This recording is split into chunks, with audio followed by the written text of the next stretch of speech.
पिछले क्लास में हमने लोकतांत्रिक शासन व्यवस्था की 4 विशेषताओं के बारे में चर्चा की थी। आइए हम आगे देखते हैं कि लोकतांत्रिक शासन व्यवस्था की और कौन-कौन सी विशेषताएं हैं।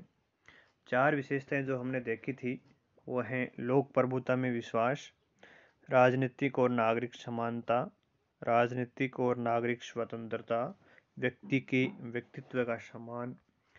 देखिए 5वीं विशेषता है मानवीय विवेक में विश्वास। लोकतांत्रिक समाज में ये माना जाता है कि मानवीय जीवन में विवेक की प्रधानता होती है।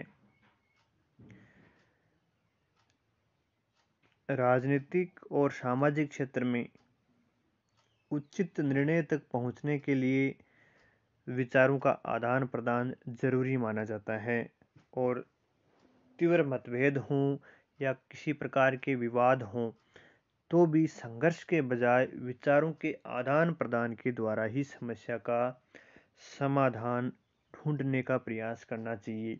ऐसा लोकतांत्रिक व्यवस्था के द्वारा माना जाता है, क्योंकि जैसे कोरी और हार्ट्ज ने कहा है कि लोकतांत्रिक राजनीतिक प्रक्रिया वाद विवाद, मेल मिलाप और समझौते की ही प्रक्रिया है। और आप जानते हो लोकतंत्र विभिन्न प्रकार के जो हित हैं उनमें सामंजस्य बिठाने की एक प्रक्रिया का ही नाम है। जबकि कुछ विद्वान लोकतंत्र में व्यक्ति को मात्र भावनाओं का पुतला बताते हैं, जबकि ऐसा नहीं है।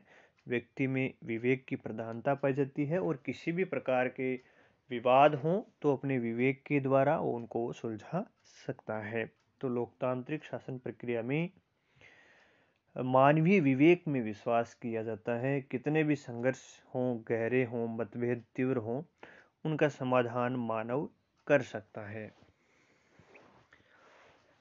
छठी विशेषता देखिए बहुमत का शासन। आप जानते ही हो लोकतंत्र में उसी राजनीतिक दल को या उसी समूह को शक्तियां सत्ता मिलती है जिसने चुनाव में बहुमत प्राप्त किया हो, ज़्यादा मत प्राप्त किए हों। हालांकि बहुमत में यह बात जरूर निहित होती है कि बहुमत को हमेशा अल्पमत के प्रति न्यायपूर्ण होना चाहिए और साथ ही अल्पमत वर्ग में भी ये सहनशीलता होनी चाहिए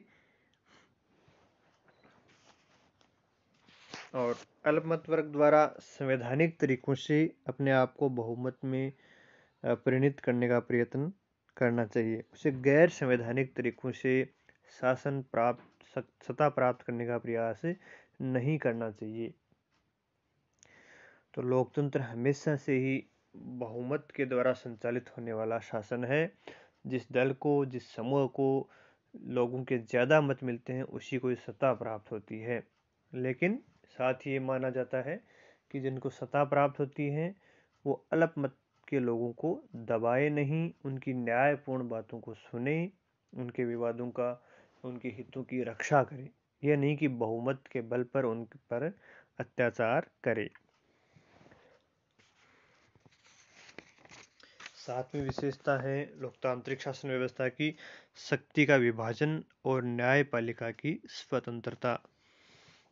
एक विद्वान थे मोंटेस्क्यू, उन्होंने शक्ति विभाजन का सिद्धांत दिया था। शक्ति पृथक्करण का सिद्धांत कहा जाता है, जिसमें उन्होंने सरकार के तीनों अंगों को जैसे न्यायपालिका, व्यवस्थापिका और कार्यपालिका, इनके बीच शक्तियों के विभाजन का एक सिद्धांत प्रस्तुत किया था। और मोंटेस्क्यू ने कहा था कि लोकतांत्रिक व्यवस्था वाले देशों में किसी न किसी रूप में शक्ति विभाजन पाया ही जाता है। शक्ति विभाजन या शक्ति पृथक्करण का जो सिद्धांत है उसमें यह भाव निहित होता है कि विभिन्न कार्यों का संपादन करने के लिए अलग अलग राजनीतिक संस्थाएं होनी चाहिए जो स्वतंत्र रूप से एक दूसरे के कार्यों में हस्तक्षेप न करते हुए अपने कार्यों का संपादन करें।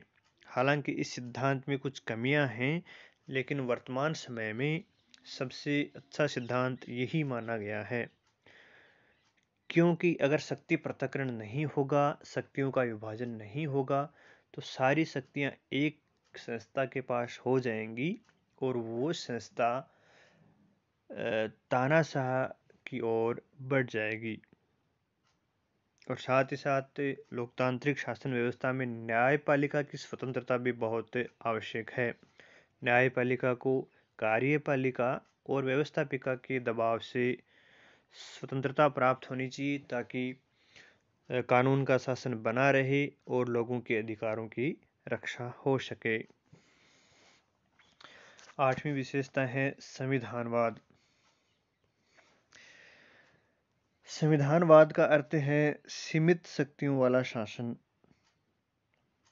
और लोकतंत्र की ये मूल मान्यता भी है कि शासन की शक्तियां सीमित ही होनी चाहिए, क्योंकि जैसे लॉर्ड एक्टन ने कहा है कि सत्ता भ्रष्ट होती है और अत्यधिक सत्ता अत्यधिक भ्रष्ट होती है। इसलिए लोकतंत्र संविधानवाद में विश्वास करता है और लोकतंत्र एक संविधानवादी शासन ही है। लोकतंत्र में विधि का शासन, विधि की सर्वोच्चता होती है, न कि व्यक्तियों का शासन। क्योंकि जहां कानून का शासन या विधि का शासन नहीं होता है, व्यक्तियों का शासन होता है, वहां तानाशाही शासन प्रणाली की ओर व्यक्ति या शासक अग्रसर हो जाते हैं।